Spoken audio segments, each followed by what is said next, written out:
Janganlah, kalau itu mau menyakiti, apalagi kita sudah merasa benar, menggunjing, masukin YouTube, disebarin. Nah, teman-teman atau saudara kita.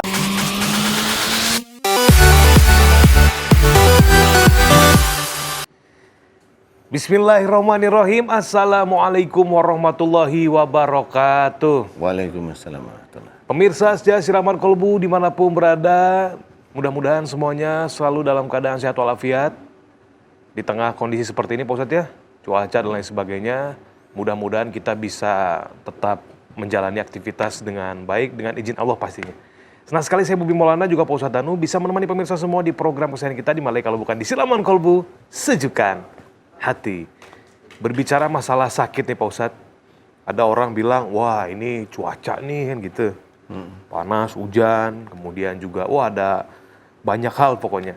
Tapi di sini di Siraman Kolbu kita lebih mengedepankan tentang bagaimana memperbaiki akhlak agar kita tidak menyusun sesuatu untuk membuat kita sakit. Dalam artian, kan sakit itu dari buah tangan kita sendiri Pak Ustadz ya.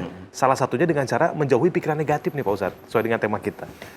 Nah, ini menjauhi pikiran negatif ini cara-caranya, langkah-langkahnya seperti apa agar terus bisa berbaik sangka. Silakan Pak Ustadz Danu tausiahnya. Terima kasih Mas Bobi. Sama-sama. Bismillahirrahmanirrahim. Assalamualaikum warahmatullahi wabarakatuh. Waalaikumsalam. Amin ya rabbal alamin. Alhamdulillah, mudah-mudahan di pagi hari ini kita senantiasa diberi kesehatan dan juga hidayah oleh Allah Ta'ala. Amin. Tema kita bagus, menjauhi pikiran negatif. Pikiran negatif. Nah, susahnya kita sebagai seorang manusia itu, pikiran kita itu bisa kemana-mana. Ya, bisa kemana-mana, mau negatif, mau positif itu bisa. Cuma kalau kita mengontrol itu yang susah. Jadi pengontrolan pikiran kita itu sangat susah sekali. Kita bisa melakukan ghibah dengan orang lain, ya. Saat ini banyak sekali munculnya medsos. Sosmed apa medsos? Sama aja. Sama ya? aja Pak. Ya. Balik-balik. Munculnya medsos, media sosial ini banyak sekali orang mengeluarkan unek-unek pikiran masing-masing. Nah, inilah yang akan menjadikan fitnahan demi fitnahan itu akan muncul. Gibah demi gibah itu akan muncul. Dan fitnah ini tidak hanya cuma ke orang itu saja. Fitnah ini sudah rombongan. Fitnah ini sudah rombongan, dikeluarkan, kemudian disebarkan, dikeluarkan, kemudian disebarkan. Kalau kita itu tidak punya patokan iman kepada Allah Ta'ala yang kuat, ya kita akan ngikutin fitnah demi fitnah itu. Yang kita rasa itu sesuatu kebenaran, padahal belum tentu. Ya, gimana benar? Loh, benar itu hanya milik Allah. Kalau manusia itu ya biasa aja, manusia kan ada salah ya. Siapapun orangnya kita mempunyai kesalahan. Nah, sampai dalam Quran juga di salah satu ayatnya diceritakan tentang bagaimana kita harus mengatur, mengontrol ya, walaupun memang itu dari sisi hukumnya jelas. Wala tajassasu wala yaktab ba'dukum ba'da. Jadi ini sudah sangat dijelaskan. Wala tajassasu, dan jangan mencari-cari kesalahan orang lain. Jangan mencari kesalahan orang lain. Wala yaktab ba'dukum ba'da. Nah, di antara kita itu tidak boleh menggunjingkan sebagian yang lain, ya. Sebagian berarti kelompok atau sebagian kecil atau kelompok itu menggunjing sebagian yang lain. Mau kelompok kecil kayak mau kelompok besar, jangan menggunjing sebagian yang lain.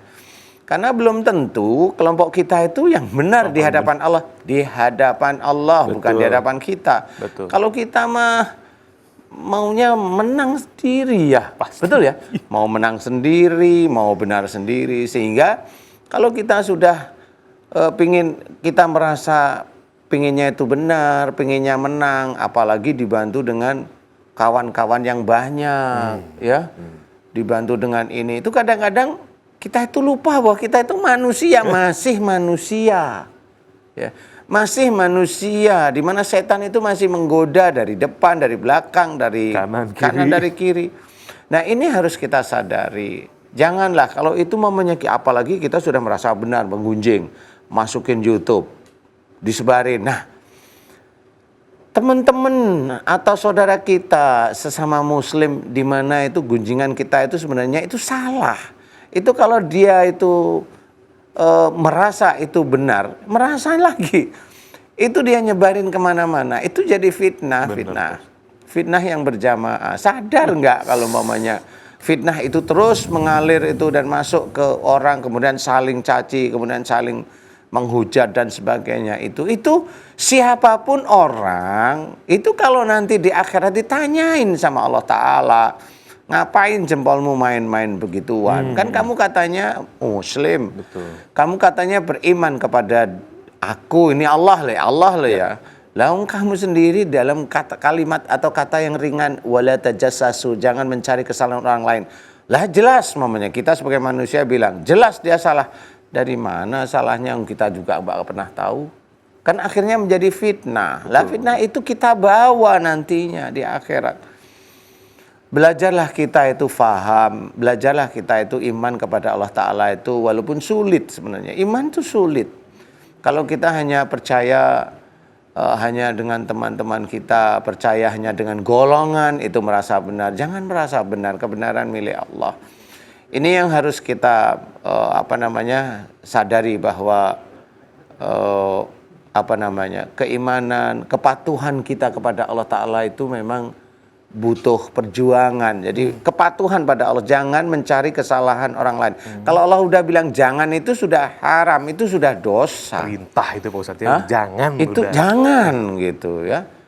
Nah ini harus kita pahami kalau kita mau belajar tentang taat pada Allah itu ya taat pada salah satunya pada Quran. Ya. Jangan menggunjingkan saudara kita yang lain, kelompok yang lain. Enggak usah. Kenapa? Belum tentu benar. Umpamanya kita punya dalil begini, sana punya dalilnya sama-sama kita yakin, loh itu juga benar. Enggak usah kita merasa paling benar. Nah, itu salah. Kalau sudah benar, kita lihat dia siapa, dia saudara kita. Ya sudah, enggak usah berantem. Gitu aja kalau saya. Nggak usah berantem semuanya saudara. Besok itu yang jelas itu nanti itu di akhirat. Nah itu baru ngeh. Di akhirat itu lebih ngeri. Tidak hanya cuma sebar-sebaran apa itu di sosmed. Enggak. Itu lebih ngeri. Janganlah ya. Ntar lagi akhir zaman itu sudah datang. Jadi belajarlah untuk lurus. Di jalan Allah itu susah, tetapi harus belajar. Belajar itu tidak hanya cuma satu guru, banyak guru. Jangan menjelekkan guru-guru yang lain. Ya, kalau namanya guru itu salah, itu normal, itu manusiawi. Masa gurunya kita aja yang merasa benar aja, belum tentu gurunya juga benar terus. Ini harus kita pahami, karena apa? Karena memang kita sendiri ingin masuk surga, itu yang harus kita pahami. Jadi jangan kita melihat momennya ada teman atau saudara atau pemimpin kita atau guru kita itu salah, itu kita telan mentah-mentah sehingga otak kita, hati kita itu beku untuk melihat seperti itu. Janganlah, ayo kita belajar untuk memahami kehidupan ini. Memang kelihatannya berkelompok, tapi nanti di akhirat itu adalah personal atau nafsi-nafsi. Jadi harus hati-hati, mudah-mudahan ini bisa menjadikan pikiran bagi saudara-saudara saya semuanya. Agar paham, ya hati-hati. Karena kalau kita itu salah, dan biasanya kalau kita manusia salah, muslim khususnya, jarang tobat kecuali nanti umurnya sudah diambang batas itu baru sadar. Ayo mumpung sekarang masih muda, ayo kita sadar kembali ke jalan Allah Ta'ala. Mudah-mudahan ini bisa menjadi manfaat khususnya bagi diri saya sendiri yang masih hina di hadapan Allah Ta'ala, masih belajar akhlak dari Rasulullah Muhammad SAW. Mudah-mudahan manfaat. Wallahu a'lam. Alhamdulillah. Pak Ustadz, terima kasih Pak Ustadz ya tausiahnya ya. Ini sangat membuka mata kita semua terhadap banyak sekali hal yang kita alami ataupun yang sedang dialami oleh negara kita. Jangan pernah mengorek-ngorek kesalahan orang lain dan jangan pernah merasa paling benar sendiri. Hanya Allah yang maha melihat, hanya Allah yang maha benar. Kita hanyalah manusia yang bisa belajar dan terus belajar atas ridho dari Allah Subhanahu wa Ta'ala. Terima kasih Pak Ustadz, mudah-mudahan kita bisa terus memperbaiki akhlak ya pemirsa ya. Ya Allah. Selanjutnya pemirsa, kita akan kehadiran narasumber yang pertama nih, seorang wanita. Keluhannya adalah ketika kesurupan bilang kasihan sama si Lastri katanya. Pernah mimpi ketemu harimau, mau menggigit tangan. Siapa sebetulnya Lastri ini dan ngapain tuh harimau mau gigit tangan Pak Ustadz? Mungkin mau... Gak dikasih makan. Iya benar. Kurang daging. Kurang. Seperti apa keluhan selanjutnya, jangan kemana-mana, tapi Siraman Kolbu, sejukan hati.